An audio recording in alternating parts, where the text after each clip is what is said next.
Everyone, welcome to नागर math classes. देखिए हम पढ़ने वाले हैं आज जो हमारा पिछला सेशन था उसमें हमने प्रकाश का परावर्तन पढ़ा था और अपवर्तन पढ़ा था, जिसमें हमने कि दर्पण और लेंस से रिलेटेड क्वेश्चन निपटा लिए थे। आज उसी क्रम में आगे बढ़ेंगे तो हमारा सेकंड चैप्टर बोलें यानी कि और लेक्चर सेकंड रहेगा, जिसमें कि हमारा आ जाता है मानव नेत्र।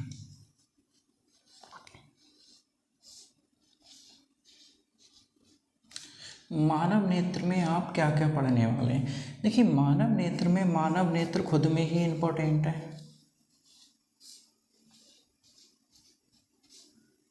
इसमें क्या क्या रहेगा? इसका चित्र रहेगा, चित्र की प्रैक्टिस करनी है, और संरचना, और इसके साथ इसका प्रतिबिंब भी पूछा जाता है कभी कभी। ठीक है, तो मानव नेत्र में ये तीन चीज़ें आपको इंपॉर्टेंट रहेंगी, ये तीनों आपको करनी है। सेकंड आ जाता है इसमें जरा दूर दृष्टिता। ये भी एक अपने आप में मानव नेत्र का हमारा टॉपिक है, जरा दूर दृष्टिता। इसे भी आपको अच्छे से तैयार करना है। और सबसे ज़्यादा इम्पोर्टेंट इसके बाद जो हमारा टॉपिक आएगा वो आ जाएगा हमारा दृष्टि दोष। दृष्टि दोष क्या होते थे भाई? तो हम कहेंगे इसके बाद का टॉपिक है हमारा दृष्टि दोष। अब देखिए दृष्टि दोष में हम पढ़ेंगे काफ़ी प्रकार, जिसमें कि फर्स्ट होता है हमारा निकट दृष्टि दोष। क्या होता है निकट दृष्टि दोष? देखिए निकट दृष्टि दोष वह होता है जिसमें व्यक्ति को निकट की वस्तु तो दिखाई देगी लेकिन दूर की वस्तु दिखाई नहीं देगी, वो हमारा निकट दृष्टि दोष कहलाता था। अब निकट दृष्टि दोष में भी एक बात होती है, क्या निकट दृष्टि दोष होता है उसमें व्यक्ति का जो दूर बिंदु होता है वो अनंत पे ना होकर कहाँ जाता है, कुछ निकट आ जाता है। तो यानी कि अगर निकट बिंदु का निकट दृष्टि दोष का कोई भी क्वेश्चन आता है हमारे सामने, तो वस्तु अगर दूरी नहीं दी है तो वस्तु की दूरी कहाँ जाती है? इसमें वस्तु की दूरी जाती है हमारी अनंत पर। ठीक है, तो देखिए निकट दृष्टि दोष में इतनी बात याद रखनी है, न्यूमेरिकल्स के लिए बात कर रहे हैं इसलिए इन चीज़ों पे ज़्यादा फोकस रहेगा। तो हमने कहा निकट दृष्टि दोष के लिए हमारी वस्तु हमेशा किस केस में जाती है? अनंत के केस में जाती है। ठीक है, बाकी का इसका प्रतिबिंब जहाँ भी बन सकता है भाई उसको क्लियर नहीं करेंगे। लेकिन इसकी बाद अगर हम बात करें निकट दृष्टि दोष, तो निकट दृष्टि दोष को दूर करने के लिए कौन से लेंस का प्रयोग किया जाता है? तो आपको याद होना चाहिए निकट दृष्टि दोष को दूर करने के लिए अवतल लेंस का प्रयोग किया जाता है। निकट दृष्टि दोष के बाद अगर हम इसके नेक्स्ट पे पहुंचें तो आ जाता है हमारा दूर दृष्टि दोष। दूर दृष्टि जो दोष होता है उसमें वस्तु अनंत पे ना स्थित होकर कहाँ होती है? 25 सेंटीमीटर पर होती है। अभी इसे वो कभी कभार क्या बोलेगा? इसे बोलता है स्पष्ट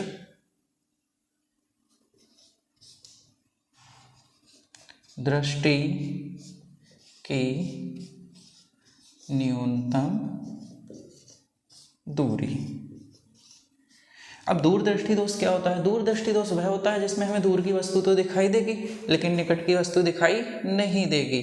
मैक्सिमम कंडीशन क्या रहेगी वस्तु को दिखने की? 25 सेंटीमीटर। 25 सेंटीमीटर से निकट आई वस्तु दिखना बंद हो जाएगी हमारे लिए, तो ये हमारा दूर दृष्टि दोष हो गया।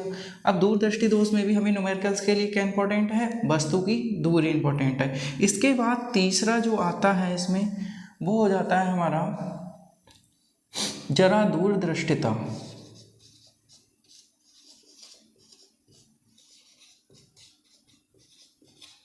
अभी ये जरा दूर दृष्टिता क्या होती है?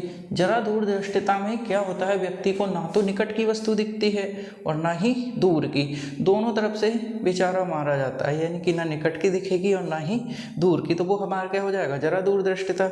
और इससे आगे आप बढ़ेंगे तो हमारा आ जाता है नेक्स्ट अबिंदुकता। यहाँ आ जाते हैं अबिंदुकता। अबिंदुकता में क्या होता है? अबिंदुकता में व्यक्ति अगर क्षैतिज देख रहा है और ऊर्ध्वाधर, दोनों केस एक साथ यानी दोनों कार्य को एक साथ कर रहा है, तो उसे ना तो इसमें संवेदनशीलता नहीं होती है ढंग से, यानी कि वो स्पष्ट दोनों वस्तुएं कोई एक साथ क्लियर नहीं देख सकता।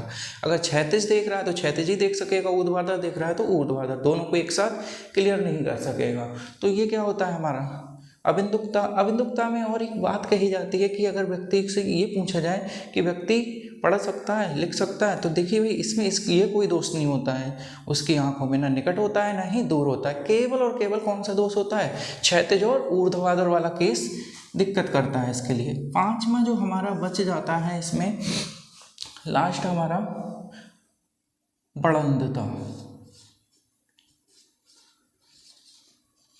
अब ये बढ़ंतता क्या होती है, बढ़ंतता वो होती है भाई जिसमें हमारे लिए कलरों को मैचिंग में दिक्कत आती है। कुछ लोग होते हैं जिनको कलर को सेटिस्फाई नहीं कर सकते, जैसे कि अगर वो नीले और काले में दोनों में विभेद करने में उनके लिए क्या आएगी, दिक्कत आएगी। तो जहाँ कलर की प्रॉब्लम होगी वहाँ हमारा क्या होता है, बढ़ंतता। इसके बाद एक और टॉपिक रहता है आपका जो इन दोषों से अलग है, वो है मोतियाबिंद।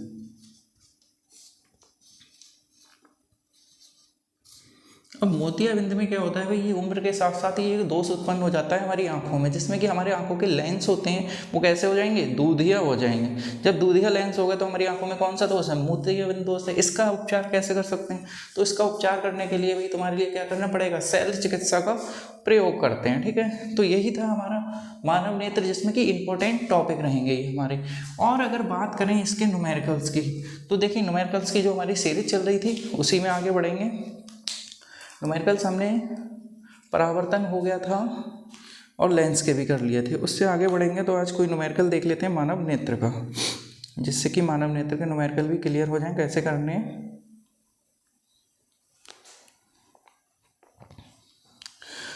चलिए देखिए, हमने क्वेश्चन नंबर 3 तक निपटा लिए थे, क्वेश्चन नंबर 4 की बात करेंगे आज। क्वेश्चन नंबर 4 में कह रहे थे दूरदृष्टि दोष। देखिए तो एक चीज़ क्लियर हो गई, व्यक्ति की आंख में कौन सा दोष है, दूरदृष्टि दोष है। ये कह रहे थे दूरदृष्टि दोष से पीड़ित एक व्यक्ति कम से कम 50 सेंटीमीटर की दूरी तक देख सकता है। ठीक है, इस व्यक्ति के दृष्टि निवारण हेतु चश्मे में किस क्षमता का लेंस प्रयुक्त करना होगा। स्पष्ट दृष्टि की न्यूनतम दूरी 25 सेंटीमीटर है।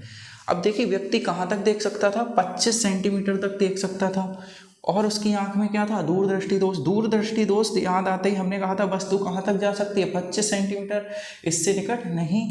तो एक चीज़ क्लियर हो गई, जो वस्तु की दूरी होगी वो कितनी होगी, कहेंगे -25 सेंटीमीटर हो जाएगी। फिर क्या कह रहे थे, व्यक्ति कहाँ तक देख सकता था, 50 सेंटीमीटर, यानी उसका प्रतिबिंब कहाँ बन रहा था, तो कहेंगे प्रतिबिंब बन रहा था 50 सेंटीमीटर की दूरी पर। पूछ क्या रहे थे, क्षमता, यानी कि P का मान आपको ज्ञात करना है। फॉर्मूला एक ही था आपके पास, कहेंगे 1/f बराबर 1/v माइनस 1/u। तो कहेंगे 1/f, तो हमारे ऐसे ही रहेंगे, 1/v की जगह क्या लगा दोगे, कहोगे -50 माइनस 1/u की जगह लगा देंगे -25। एक चीज़ याद रखना, देखिए यहाँ पे आप क्लियर नहीं करेंगे कि हम उत्तल लेंस के लिए वर्क कर रहे हैं या फिर अवतल लेंस के लिए। ठीक है, फिलहाल आप यहाँ पे दोनों दूरियां क्या लेंगे, ऋणात्मक ही लेके सॉल्व करना है हर केसेस के लिए। ठीक, तो यहाँ पे आप चिन्हों का प्रयोग नहीं करना है, यहाँ पे सारी की सारी दूरियां ऋणात्मक लेके सॉल्व करोगे। तो कहेंगे 1/f बराबर, यहाँ से हमने कहा था माइनस चिन्ह ऊपर चला जाएगा तो यहाँ क्या बचेंगे, 50 बच जाएंगे, माइनस और माइनस प्लस हो जाएगा तो ये हो जाएंगे 1/25 हो जाएंगे हमारे। यहाँ से अगर हम बात करें इसके एलसीएम की, तो हम कहेंगे 1/f, तो हमारा ऐसा ही रहेगा। यहाँ पे एलसीएम कितना आ जाएगा, तो कहोगे एलसीएम 25 और 50 का। अब देखो जिसे एलसीएम निकालने में प्रॉब्लम है वो क्या करेगा, यहाँ 50 लिख लेगा और यहाँ 25। तो सबसे पहला काम क्या करोगे, एलसीएम निकालते टाइम देखिए अगर एलसीएम में हमें कोई बड़ी डिजिट दिख रही है तो हम ये देखेंगे छोटी वाली क्या बड़ी से कट रही है। तो देखो 25 से 50 कट रहा था, तो हमने कहा 25 से काट लेते हैं, 25 दूनी 50, 25 से कम 25, फिर 2 से कट जाएगा, 2 एकम 2, 1 तो ऑलरेडी था, तो कहोगे 25 गुणा 2 कितना आ जाएगा, तो कहेंगे 50 आ जाएगा इसका एलसीएम। तो 50 ले लिया भाई एलसीएम। अब क्या करेंगे, टेबल पढ़ेंगे, 50 एकम 50, तो हम कहेंगे -1 की मल्टीप्लाई किससे करा देंगे, 1 से, चिन्ह आएगा प्लस का, 1 ऐसा ही उतार देंगे, मल्टीप्लाई का चिन्ह, कहेंगे 25 दूनी, जो दूनी तियाँ चौके आते हैं वो यहाँ लिखने हैं, 25 दूनी 50, इजी हो जाएगा, कहेंगे 1/f बराबर ये हो जाएंगे -1 और यहाँ +2 अपॉन में 50, कहेंगे 1/f बराबर यहाँ क्या बचेगा, प्लस का 1 बच जाएगा और यहाँ 50 पलट दें या फिर कहीं कैंची गुणा कर दो तो कहोगे f का मान कितना आ जाएगा, 50 सेंटीमीटर। अब देखिए अगर हमसे फोकस दूरी पूछी होती तो हम यहीं छोड़ देते कि 50 सेंटीमीटर हमारी क्या हो गई भाई, फोकस दूरी हो गई। लेकिन इसमें फोकस दूरी ना पूछ के क्या पूछ रहा है, पूछ रहा था क्षमता। क्षमता कैसे ज्ञात करेंगे, तो देखिए फोकस दूरी अगर सेंटीमीटर में हो तो क्षमता का फॉर्मूला आप लोगों को पता होगा, हमने बताया था P बराबर होता है 100/f। पीछे लेंस में पढ़ के आए थे इस चीज़ को, तो कहेंगे 100/f और f किस में होना चाहिए, सेंटीमीटर में। तो कहेंगे P बराबर 100 तो हमारे ऐसे ही रहेंगे अपॉन f की जगह क्या लगा देंगे, 50 लगा देंगे, कहेंगे 50 एकम 50, 50 दूनी 100, P बराबर क्या आ जाएगा 2। अब यहाँ कोई सेंटीमीटर मत लिखते ना, इसका मात्रक क्या होता है, डायोप्टर होता है। तो यही हमारा क्या हो जाएगा आंसर।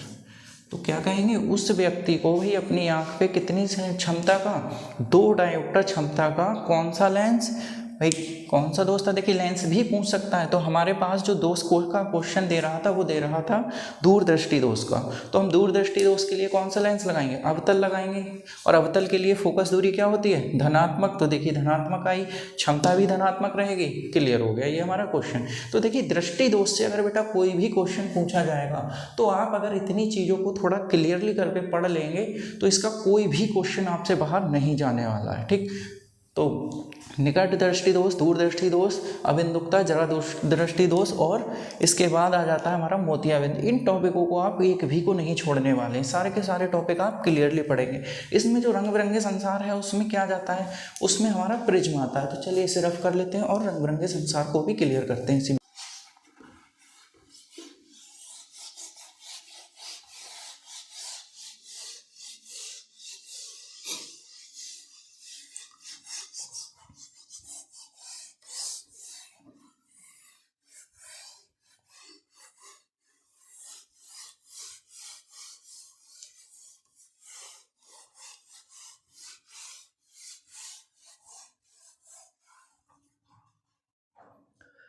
चलिए देखिए इसके बाद जो नेक्स्ट टॉपिक है हमारा वो है रंग बिरंगे संसार। और रंग बिरंगे संसार में हम पढ़ेंगे क्या, प्रिज्म। प्रिज्म क्या होता था भाई, प्रिज्म एक हमारी 3D आकृति होती है। चलिए ऐसे समझ लेते हैं। हमने कहा कोई एक प्रिज्म उठा लिया, सूर्य का प्रकाश आ रहा था बेटा, इस प्रिज्म पे पड़ेगा। हमने कहा सूर्य का प्रकाश की किरण इस पे पड़ी, किरण पड़ते ही अपने मार्ग से निकलती तो सीधी जाती, लेकिन वो सीधी नहीं जाके थोड़ी सी विचलित हो जाती है। और विचलित होने के पश्चात वो कितने रंगों में, 7 रंगों में विभाजित हो जाती है। जो 7 रंगों में विभाजित होती है उसी को हम क्या बोलते हैं, इसका वर्णक्रम बोलते हैं। तो देखिए सबसे पहले तो इसमें आपको इंपॉर्टेंट रहने वाली है क्या, प्रिज्म की परिभाषा कि प्रिज्म क्या होता है। दूसरा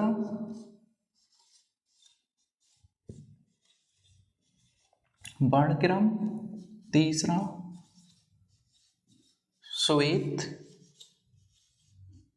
प्रकाश का वर्ण विक्षेपण। इसके बाद इसमें देखिए क्वेश्चन, वैसे तो उम्मीद करते हैं कि इस साल कोई क्वेश्चन इससे नहीं पूछा जाना, फिर भी सबसे ज़्यादा इंपॉर्टेंट टॉपिक रहने वाला है इसका ये, इसे जरूर जरूर तैयार करना है आपको, इसे नहीं छोड़ना है, श्वेत प्रकाश का वर्ण विक्षेपण। उसके बाद इसमें वर्णक्रम को आपको याद रखना है, क्या बोलते हैं, विब्योर बोलते थे। यानी कि अगर विब्योर से याद नहीं रहता है आपको तो एक और नाम से कहेंगे VIBGYOR।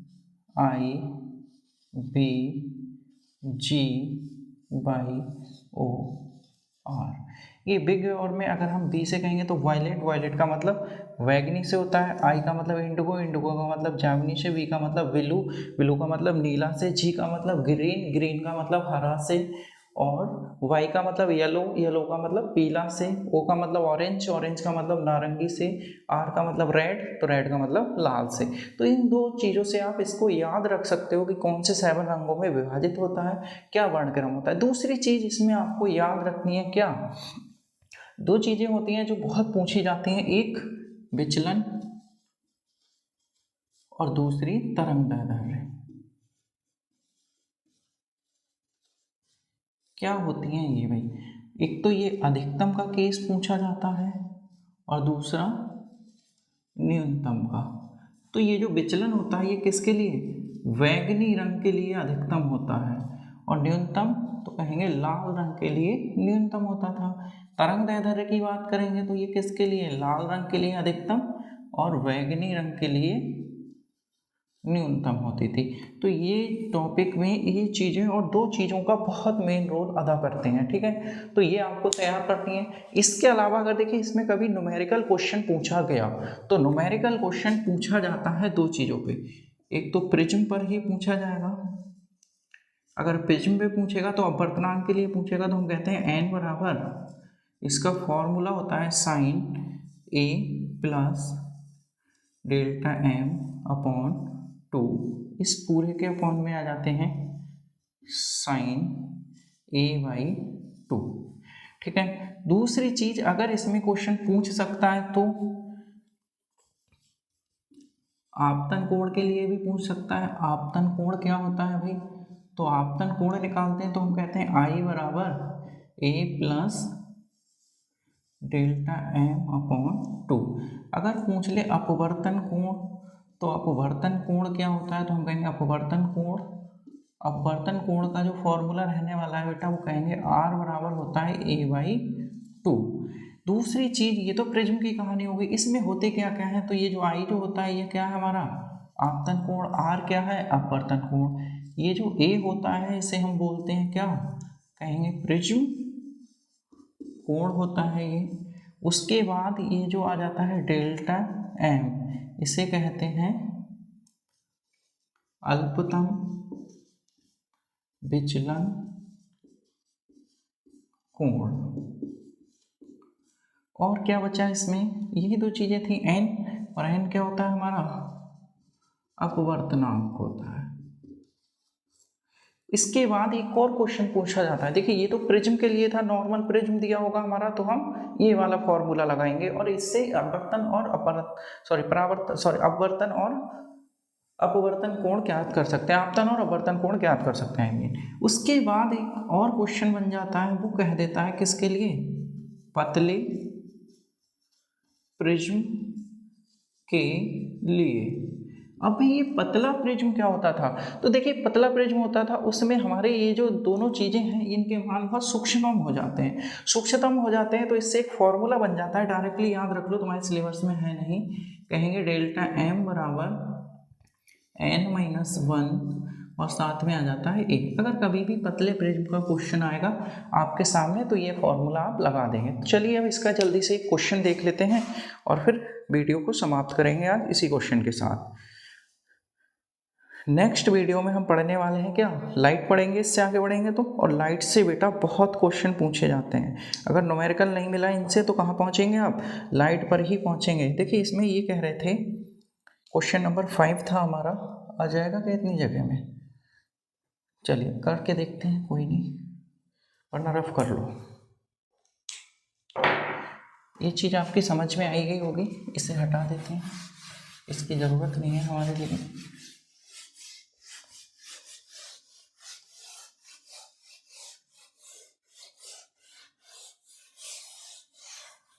चलिए फॉर्मूले की ज़रूरत पड़ेगी बेटा, तो फॉर्मूले को देखना पड़ेगा। ये कह रहे थे, एक क्वेश्चन था हमारा, क्वेश्चन में लिखा हुआ है यदि 1.5 अपवर्तनांक वाले कांच के प्रिज्म को 60 डिग्री है तो प्रिज्म का अल्पतम विचलन कोण क्या होगा?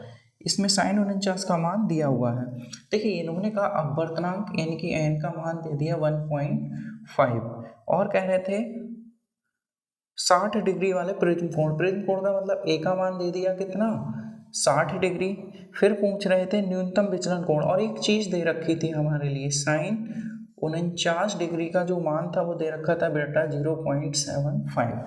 तो चलिए इसमें कोई दिक्कत नहीं है, आसान सा क्वेश्चन रहेगा। कहेंगे प्रिज्म का फॉर्मूला क्या होता था? a बराबर sin a plus delta m upon 2 और इस पूरे के अपॉन में आ जाते थे sin a अपॉन 2।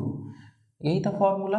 चलिए इस फॉर्मूले को नोट कर लिया, अब हम इसे रफ कर लेते हैं, इसकी हमें पास कोई ज़रूरत नहीं है, तो इसे रफ करेंगे। अब देखिए अगर आपको गुणा भाग आएगी तो प्रिज्म के क्वेश्चन आसान रहेंगे। जो मैथ वाले बच्चे होंगे उनके लिए तो बहुत ही आसान पढ़ने वाले हैं ये न्यूमेरिकल्स, लेकिन जो होम साइंस वाले होते हैं उनके लिए थोड़ी दिक्कतों का सामना करना पड़ता है। एन का मान क्या दिया हुआ था 1.5 बराबर, इधर कह देंगे साइन, एक ही जगह लगा देंगे 60 प्लस डेल्टा एम नहीं पता तो ऐसे ही रहने देंगे, बटे में कितने आ जाएंगे 2, और इस पूरे के बटे में आ जाएंगे हमारे साइन ए, एक ही जगह कितना दिया हुआ था 60 दिया था तो कहेंगे 60 और बटे में 2, तो यहाँ से कहोगे 1.5 तो हमारे ऐसे ही रहने वाले हैं बराबर। इसमें भी नहीं पता था क्लियरली मान, तो कोई छेड़खानी मत कीजिए, कहेंगे sine 60 plus delta m upon 2, ये जो बटे में थे तो इसे क्या कहेंगे, कहेंगे साइन, 2 से काट दें, 2 एकम 2, 2 तियां 6, 30 आ जाएंगे तो कहेंगे साइन 30। अब भाई चूंकि आपको पता होना चाहिए ये जो साइन 30 होता है ये सवाल में नहीं दिया, लेकिन इसका मान क्या होता है 1/2, और 1/2 का मतलब क्या है, हम इसे अगर भाग करें, चलिए कोई नहीं भाग ही कर लो तो आसान रहेगा, 2 से भाग करेंगे न जाने का 100 2 पंजे 10 यानी 0.5 आ जाएगा, तो कहोगे 1.5 बराबर sine 60 plus delta m upon 2, इस पूरे के बटे में आ जाएंगे 0.5, पॉइंट हटाएंगे, सॉरी पॉइंट इधर गुणा कर देंगे तो कहेंगे 1.5 इंटू 0.5 बराबर, इधर हो जाएंगे आपके साइन 60 प्लस 49, कहेंगे 15 पंजे, पॉइंट हटाया 1 लिखा, 0 पॉइंट हटाया 1 लिखा 0, 5 एकम 5, 5 दूनी 10, 5 तियां 15, 5 दूनी 10, ये आ जाएंगे 3/4 बराबर साइन 60 प्लस, सॉरी 49 कहाँ से लिख गए, ये क्या था डेल्टा एम, कहेंगे 60 प्लस डेल्टा एम बटे 2, इसको भाग करेंगे तो आप कहेंगे 0.30 हो जाएंगे, तो कहेंगे 4 सत्ते 28, 4 अट्ठे 32, तो 4 सत्ते 28 जा सकते थे, 2 बच गए, कहेंगे 4 पंजे 20, 0.75 आ जाएगा।